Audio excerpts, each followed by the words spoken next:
Hello, Scott Golden here with the Pro Wrestling Logic YouTube channel. I welcome you. Please, if you need life, relationship, or business coaching or entertainment coaching, check out Golden Opportunities Coaching, my main channel, and that will be helpful to you, hopefully. Anyway, we continue with the September 8th, 1984 edition of the Mid-South Wrestling Review Series. Ellis, McCord, and Brown against Hercules Hernandez, 3-on-1. Hercules, basically beating on three people, hooks the chokeout finish into everything with on McCord, and manages to clothesline the heck out of another one of the enhancement talents. Goes nuts on everybody. Hits a flying clothesline of his own. Hercules had been bloodied a couple of weeks ago by Jim Duggan. Maybe that made him snap. We don't really know. They don't really talk about what makes him snap. But anyway, vertical suplex, and Hercules certainly cleaning house in every possible way.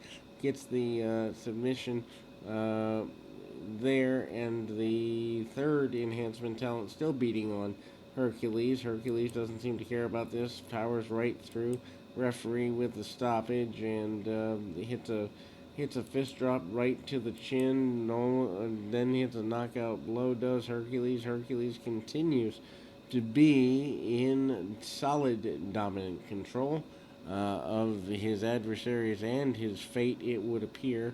Big body slam by Hercules, manages to do everything he can possibly do, manages to take out three men. Fantastics and the Midnight Express sign for the upcoming match between the two of them for the tag team championships. Basically, Cornette says that he eliminated other teams. He'll make sure his team does this here as well. Chris Adams and Dr. Death Steve Williams is up next. I believe it's from Houston because the lighting is different. Anyway, Adams has been a mainstay in the world class territory for a while. Seems to leave there for maybe a little bit to come into Mid South, just for a bit here. Again, the tough guy challenge still out at the hands of Dr. Death Steve Williams, and I would say that Chris Adams would qualify. They have not clipped this match together in the way that they normally would. Needless to say, hard shot from Williams to begin, kind of holding him on the ropes. Williams trying to take every cheating advantage he can get now that he's officially a heel. We kind of do see him take advantages and liberties with guys, although legitimately Adams could fend for himself if needed in that regard. Anyway, side headlock take through, and ultimately Williams not willing to take a backward step there. They come back around.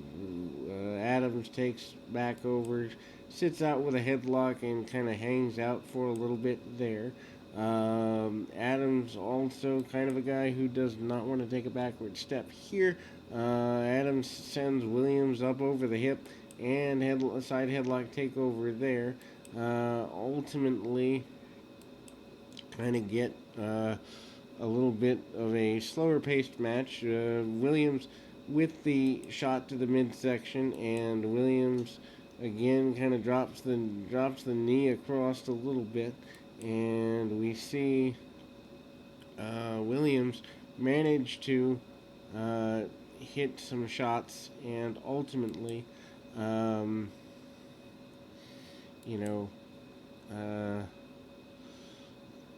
Williams kind of dominant, kind of sending Adams to the floor. Adams not quitting though.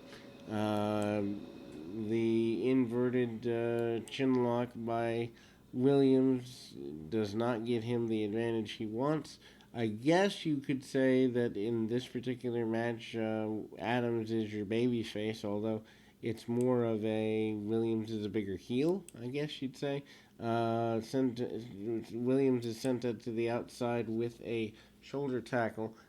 Big leg drop by Adams there, and drops the headbutt across the bridge of the nose.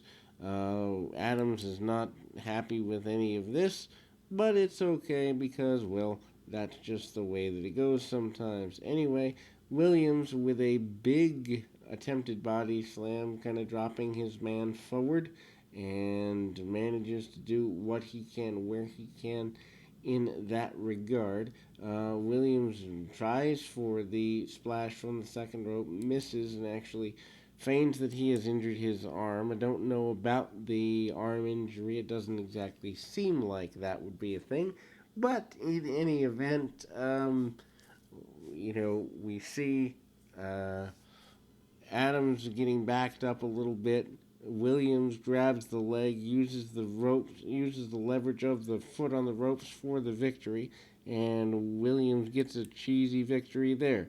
Schroeder and Owens versus Brown and King.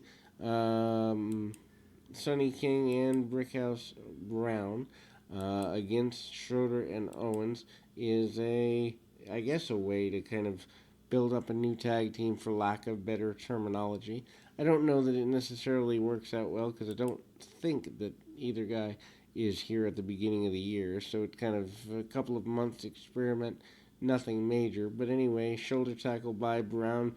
Brown comes off, hits just more shoulder tackles, kind of looks like a Rastafarian sort of guy with dreadlocks and the like.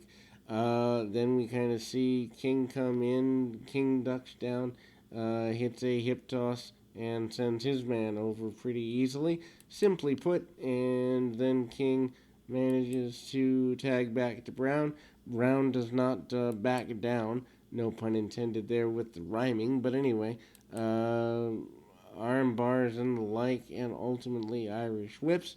Drop kick under the chin by Brown, and ultimately a 3 count for Sonny King to get the victory. Exotic Adrian Street against Robert Christie is your next match.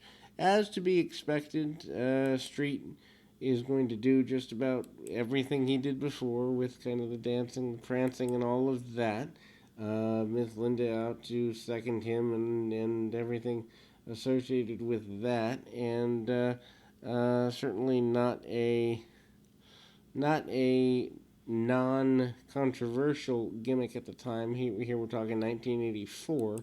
Um, Street with some roll through his elbows to the top of the head, tries to work over the leg a little bit, does get a bridging pinfall and a victory. Really quick in order, probably 2 or 3 minutes. That's all they really needed. The main event or the final match of the day, depending on your perception, Ladd and Kirshner against Mantell and Terry Taylor. Interesting combination as that just kind of feels like sometimes they throw these matches together. Ladd and Kirshner doesn't really make a lot of sense. Johnny Mantell, maybe not the individual. I think his brother. No, well, no. Johnny is the wrestler of the bunch. Anyway, Corporal Kirshner is kicking, punching, scratching, and clawing his way through. Mantell tries to get a modified pinfall, doesn't get it done. Taylor comes in, second rope, double axe handle, and tries the backslide, gets the backslide. Remember, Kirshner and Taylor have a history. Big Ernie Ladd comes in, and they work his arm for a couple of minutes, they being Taylor and Mantell. Obviously, with his height advantage, it's not going to be that hard to eliminate him, drag him or to eliminate whomever's in their way. Drags him over to the corner and a hot tag. Meanwhile, Khrushchev comes back in, does the dirty work for his team, continuing to stomp on Taylor, with whom he has had several months' worth of issues. The Irish whip, and Ladd comes in, nailing Taylor with a few shots here. Big body slam by Taylor, and then we see Mantell come back in, hit a hooking clothesline on Khrushchev. With less than 2 minutes to go in the program, the babyfaces are in clear control. The tag off once again between Taylor and Mantell, pretty regular actually. Maybe Mantell is the babyface of the moment, and we will be back in 2 shakes of a lamb's tail as we close this program in just a bit here. Incoming key chat request. Incoming key chat request. Incoming key chat request.